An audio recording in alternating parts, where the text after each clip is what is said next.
All right. Hi, Dwayne. Hello, how are you? Doing well, thank you. How are you doing? Fantastic. I am just fantastic, enjoying another Colorado spring with snow and sun. Oh my gosh. I shouldn't complain, but it's raining in California too, which never happens in May, but fine. Good. Rain is good. True, true. Awesome. Well, thank you so much for agreeing to do an interview, and you are our resident AI expert. So we're all really excited to tap into your knowledge. And I have to say, I just took your course yesterday, Good, and it's good. riveting. That's great. I'm glad you enjoyed it. It's really, really good. Yeah, I haven't had too much exposure, so I was very captivated. And all the statistics about how by 2020, 85% of client interactions will be with robots. I was Right. very intrigued. So I'm Yeah, excited to learn more. good. Okay, great. So, everywhere I see articles on LinkedIn about AI and specifically about conversational AI. So, what's this whole buzz about? It's a great question. I think what we've seen, and kind of like I discussed in the course, is that the world has just turned conversational, and we're expecting that not only in our interactions from a consumer perspective. For example, what is it? WeChat has over 2 billion engaged users and multiple billion messages a month.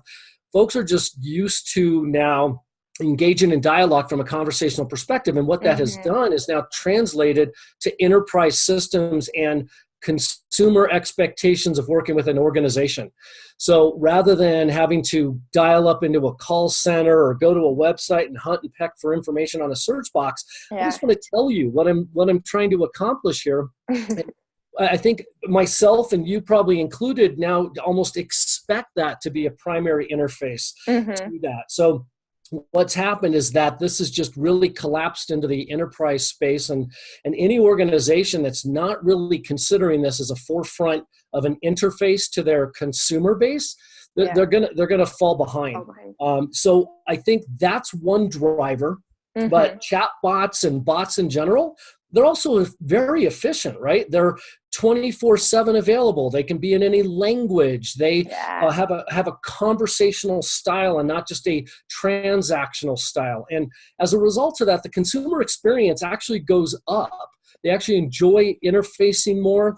They're obviously very efficient in being able to offload repetitive effort and repetitive tasks Mm. without having to hire more people to do that. Let's take like seasonal, where folks have returns after the holiday season or something like that.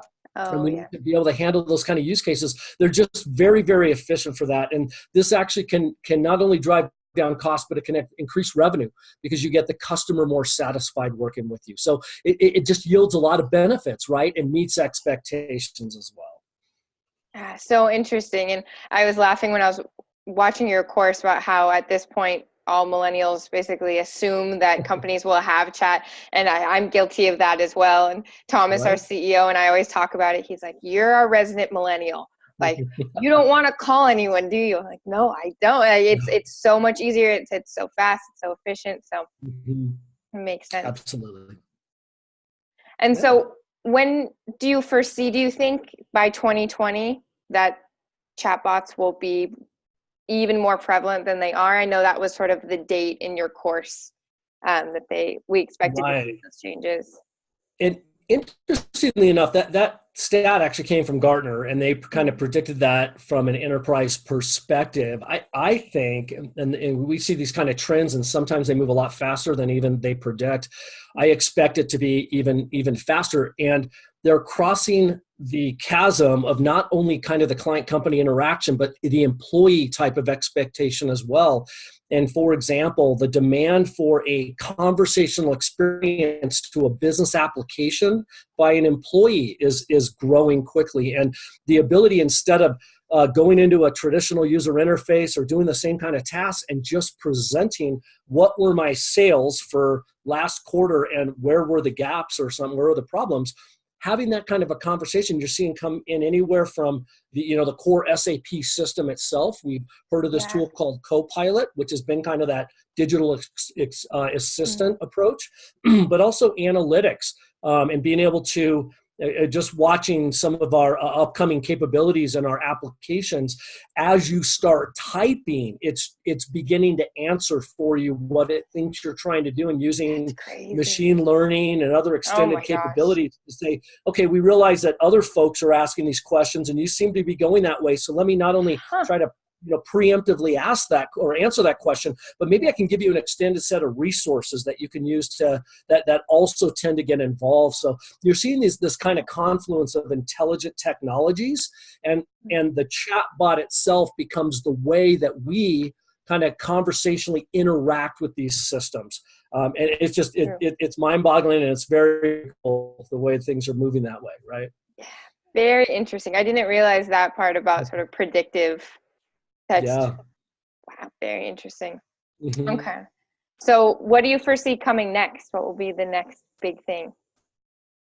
The next big thing. I wish I could put money on that if I knew that one. But from a conversational AI perspective, I'd say there's a couple things. And students and anyone can go out. SAP has published roadmaps on all of their solutions and so on.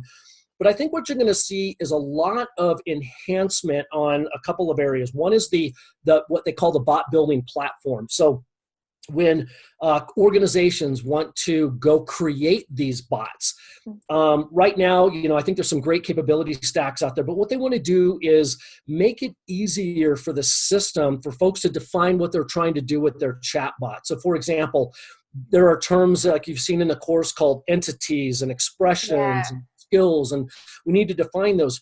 There's going to be a lot of automation coming to create those automatically. So for example, being able to take an unstructured PDF document that has a set of FAQs in it and translate that automatically into a set of skills that a bot could converse with without having to manually define that. Or being able to take an OData interface, like a service to a backend SAP system, and be able to create a bot that can automatically answer questions against that service, just like an API.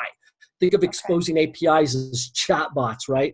Pretty crazy. Yeah. So some of those things from a bot building perspective are coming along. They're going to continue to become more intelligent, where it's going to utilize things like machine learning and artificial intelligence to do more intelligent detection of entities and expressions and what you mean when you're typing things.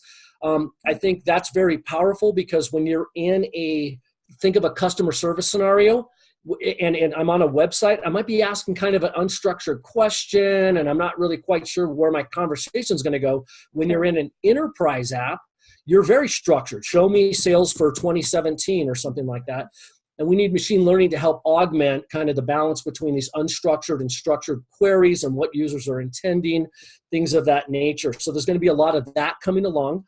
Lots more integration of chatbots into extended services and applications. So for example, SAP just announced an intelligent robotic process automation solution. And chatbots, so think of that as bringing automation to repetitive tasks on the back end. Yeah. Chatbots will become a natural interface to be able to drive those processes and kick those off.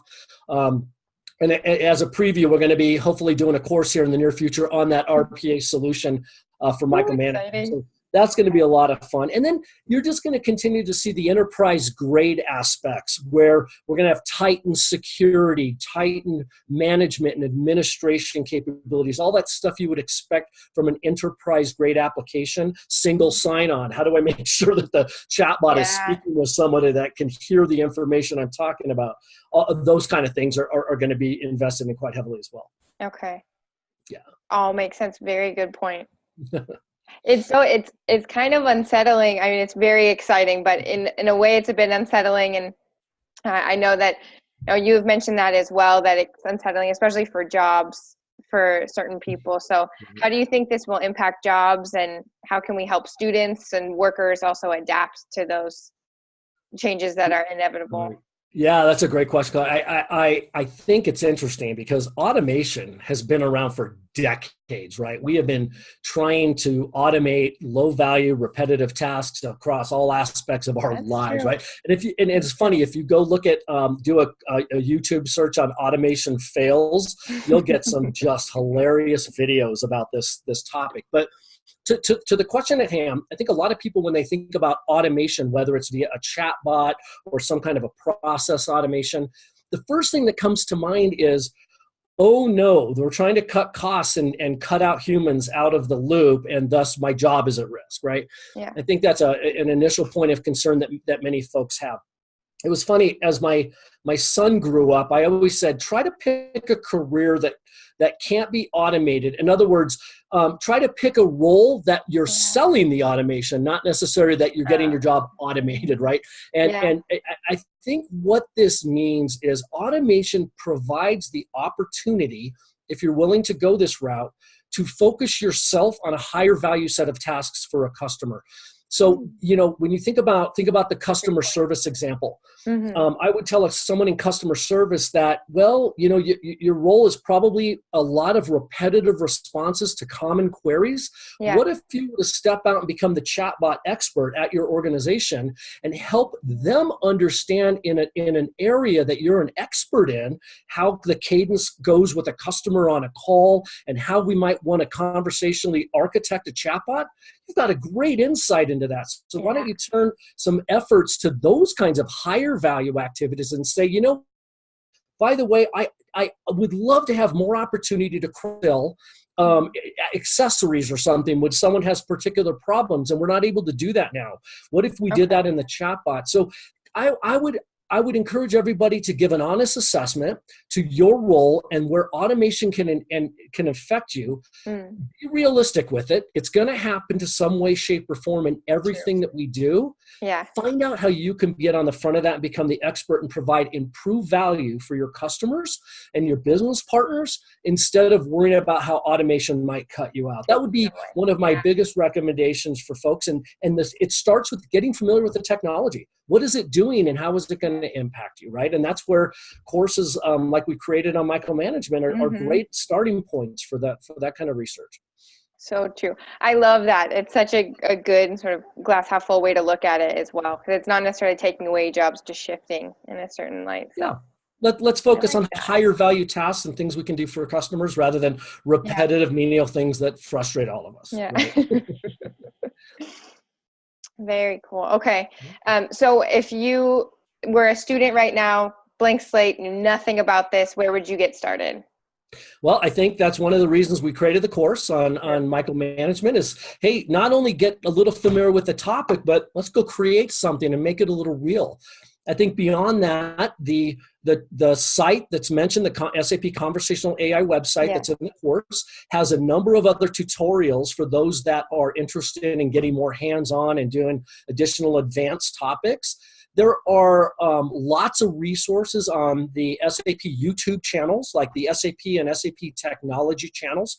If you were to search on Conversational AI or Chatbot or Copilot, you'll see what we're doing as an organization in integrating Chatbot and Conversational AI technology into the applications themselves beyond just the platform. So I'd recommend becoming familiar with that and then tie it back to your role. Tie it back to what you do. Do you want to develop them? Do you want to become the content expert?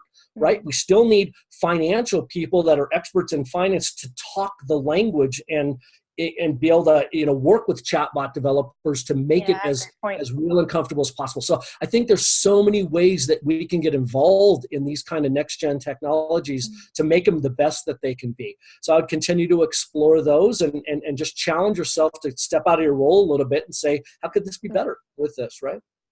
Very exciting times. Yeah. Yeah, it is. Absolutely.